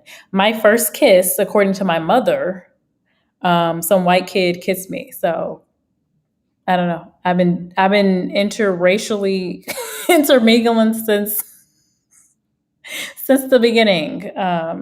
Yeah, she said like preschool or something. Some white boy. I made a white boyfriend in preschool. So yeah, um, my mother condoned it. I don't know. Um, oh, why am I sighing? Probably because I'm tired. I'm a little tired. It's been a long day.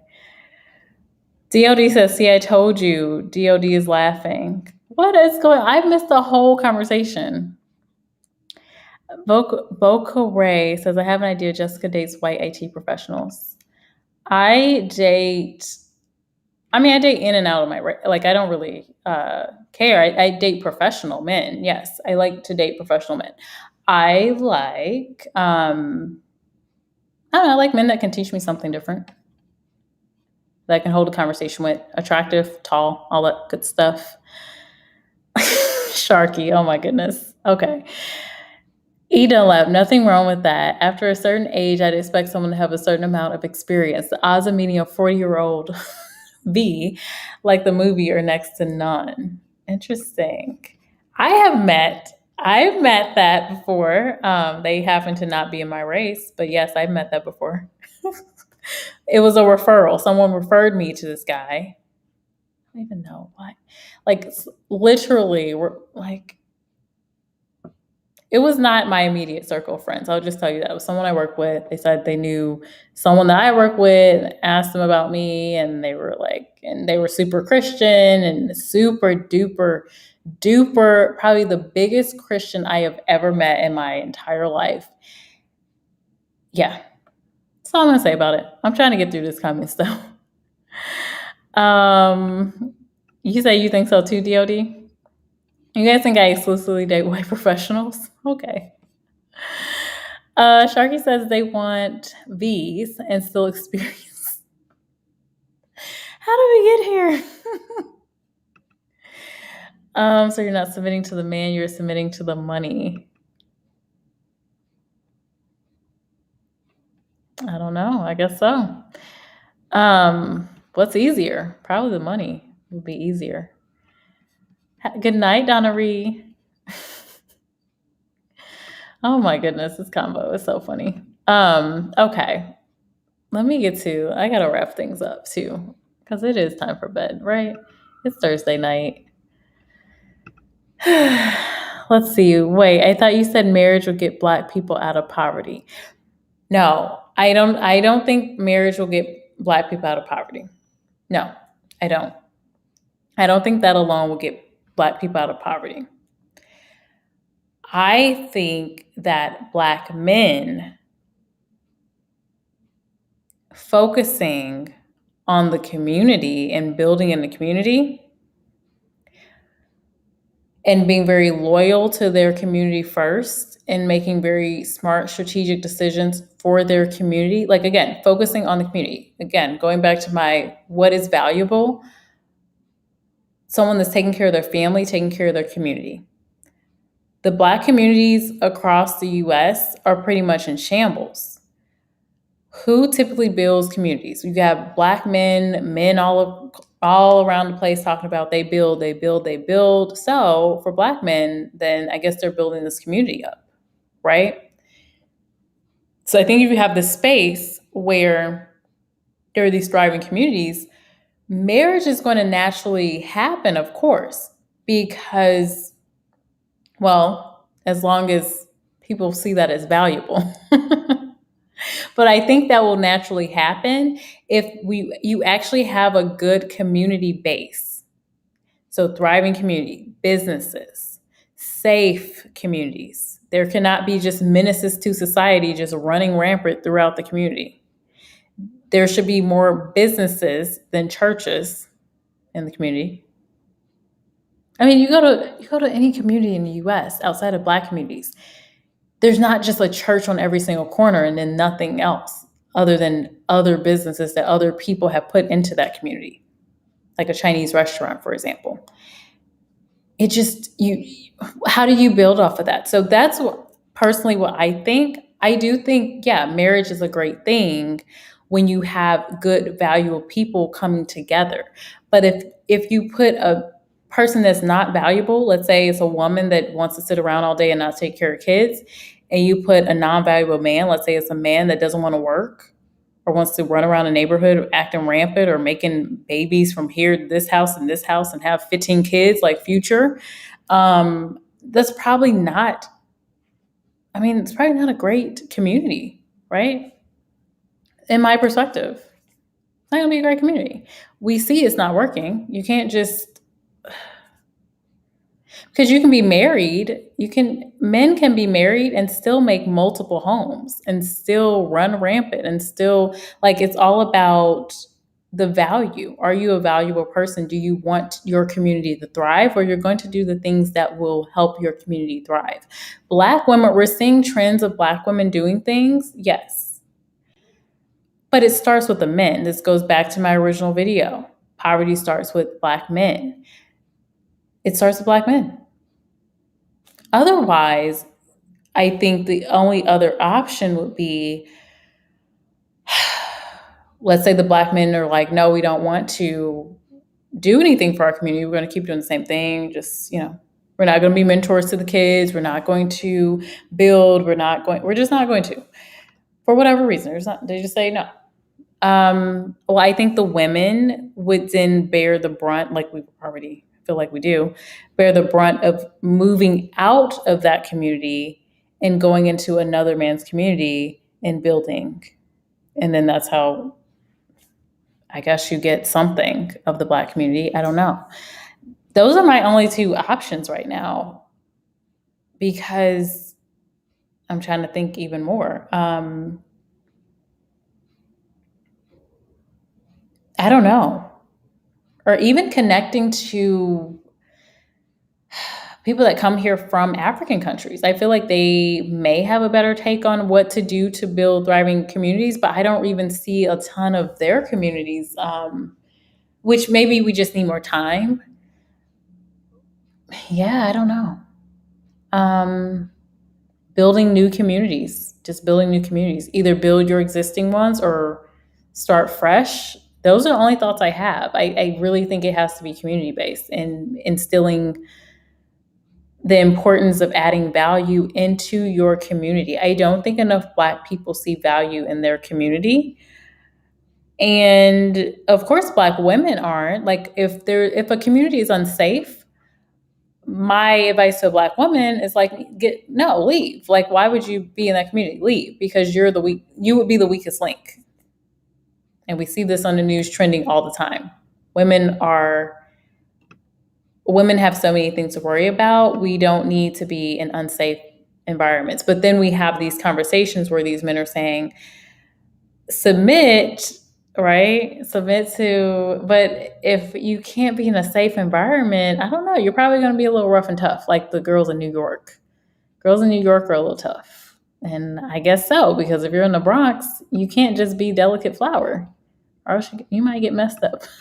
It's really tough there. Yeah, so those are my thoughts. Like, I don't know. I don't know any other option outside of building the community.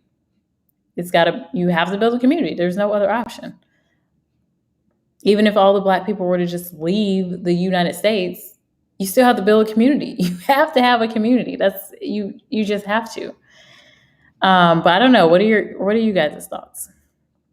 Boca Ray says, better be single than in a toxic or dangerous marriage. Thank you, Boca Ray. Because, yeah, marriage is not the answer in all cases. You see multiple situations where men are beating the wife in every race, right? You see that happening. So, no, marriage is not the end-all, be-all.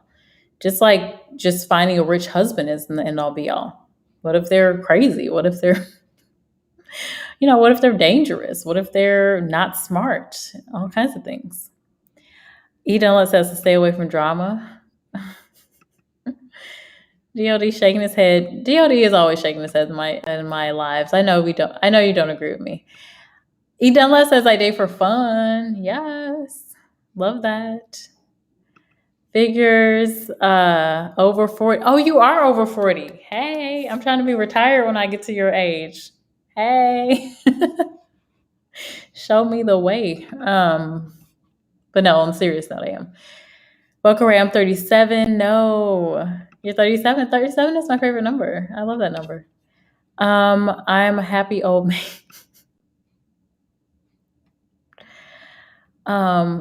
A player in the chat. Guys are so funny. Oh, hey. Okay. I don't pursue men. Edella says, thank you, Boca Ray, for the super chat. Oh, thank you. Thank you, Boca Ray, for the super chat, for all my constructive professional advice. Well, you're very welcome. I appreciate you being here, and I appreciate you for supporting the channel. Thanks for the generous donation, Boca Ray. Thank you. Yes, appreciate it. Man, oh man, no way. Brian is saying no way, no way, no way. It's disturbing to me that people would date out of their ways. Why? We're in a global world. I don't understand that completely, because we're in a global society. We come across, it's not like we're in one community and we're only within our community. And it's like we got to make this big trek across the way to find different people. We're mixed up naturally with different people. Like we're working with different people. We're going to school with different races of people.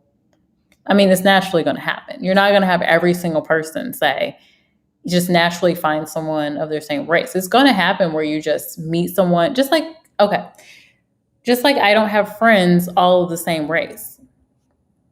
I think that's pretty tough. Like I would have to literally make the decision to say, I'm not going to talk to people outside of my race. Like, no, you should engage with people of different backgrounds. I think that's how we all learn. So I think everyone should definitely, at least, I think everything starts with friendship. So meet people of different races. Like in a place like New York, interracial dating is bound to happen. Like you're on the subway with multiple different people. It's going to happen. Dallas even. Like, I mean, I don't know. I don't really agree with that. I think, no, I think it's weird for people sometimes to say, I only want, like, I thought initially when the Asian girls were like, no, they didn't want to date Asian men. I thought that was a little weird. They only wanted to date the white boys. And they had their reasons for that. So, I mean, I can't knock them for it, but yeah, it's when you first hear it, it's like, oh, okay. But maybe they had good experience with them and they're like, they're not going back. I don't know. Or maybe their parents teach them, or maybe, obviously we have a lot of colorism throughout the world. Maybe that's why, because in some societies, they're even taught to whiten up. You need to date, the white people to better your race. That's something that I've seen in the Latin cultures. So it's very interesting. But no, I think naturally it's going to happen. We're in a melting pot. We come across different people. Naturally it's going to happen. Brian, but women are good enough. What? Don't know if I don't know about that. I'm really trying to get through a lot of these comments. Bye, Pandy. Have a good night. Super duper religious people should avoid me, for real. I was of a different mindset though. I thought it was interesting, but it was not for me. Hi, random things. Hello. How are you? Thank you for the thumbs up. I appreciate it. Let's see. Okay, I'm at the end of the comments. Yay.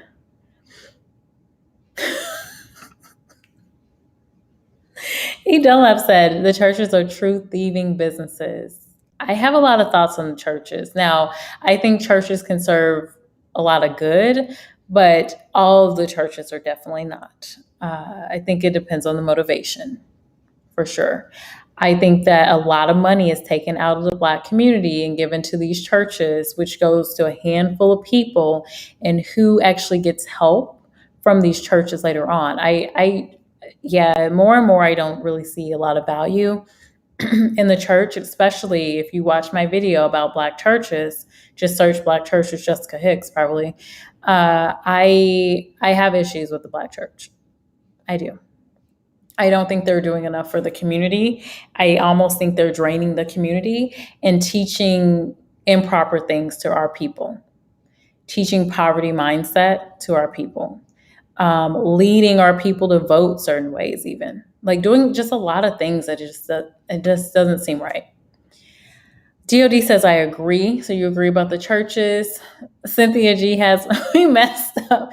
Cynthia G, actually, I'm glad you mentioned her because I'm newer. I actually had this thinking for a long time, but Cynthia G actually had me realize something about Black men and interracial dating and how I need to look more into it, but she showed, my goodness, you can't make this stuff up.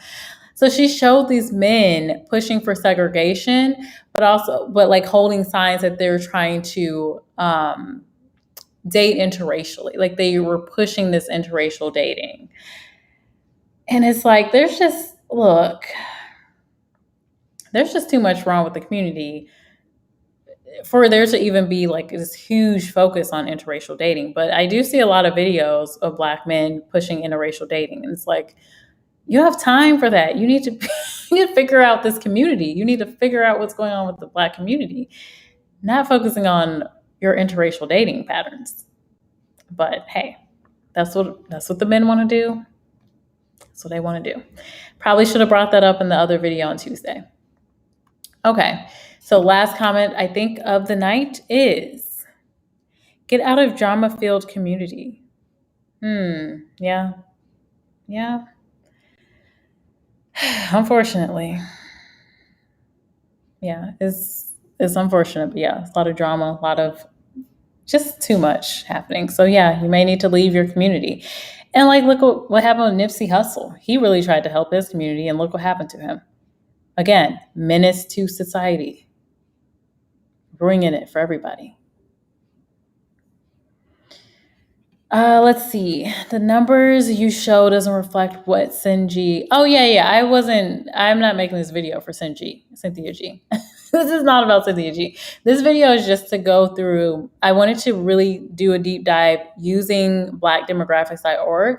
I wanted to just walk through some of the stats. And I figured I might as well do it on channel. So I personally wanted to look at Black men, what were the statistics?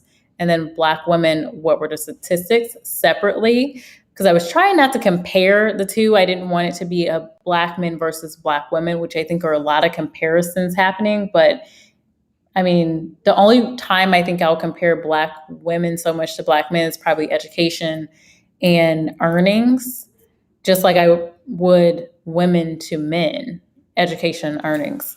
But otherwise, I think it's separate. I would rather see women compared to other women and men compared to other men, just to kind of see the trends or where things fall. Like, for example, the poverty rate. The fact that more white men, 20% of white men stay in poverty compared to, what was it? It was like close to 50% for Black men. That's crazy.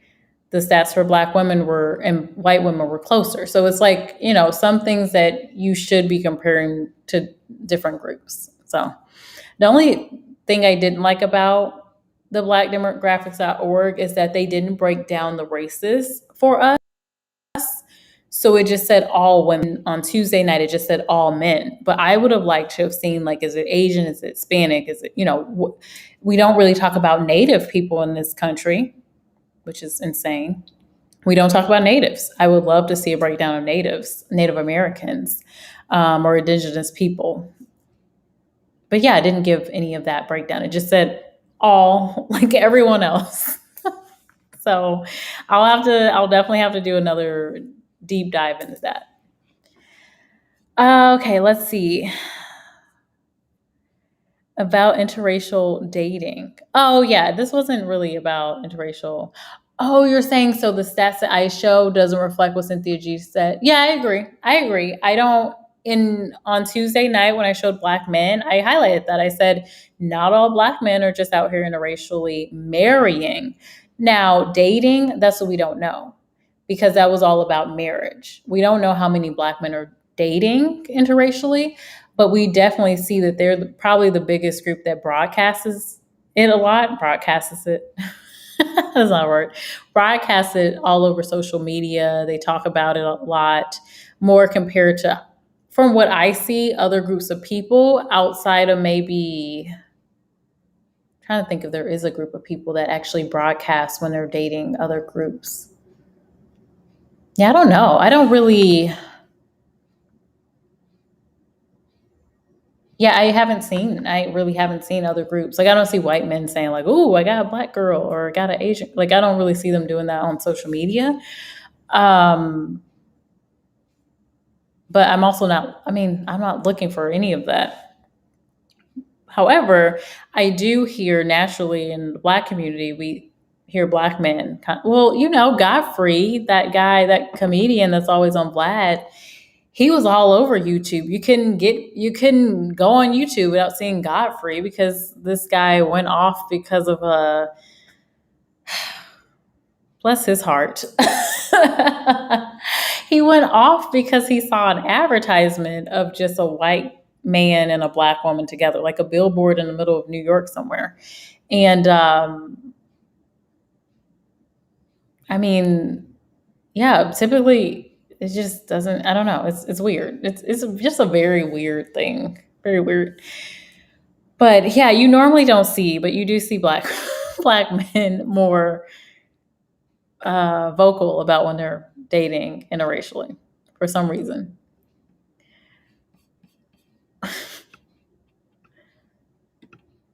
Let me see. But anyway, to DOD's point, yeah, as far as marriage, all black men are not marrying, white and other races. I think it was 85% were married to black women, and then I think 95. Wait, let me see. Let me go back. Let me just take a peek myself because I don't remember. That's not what we looked at.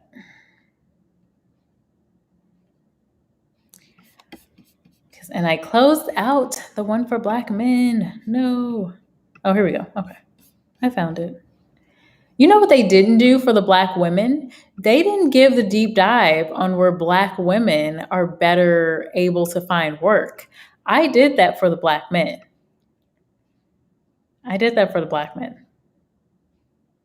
Okay, I got to plug in a power source, so my audio is going to change. 1 second.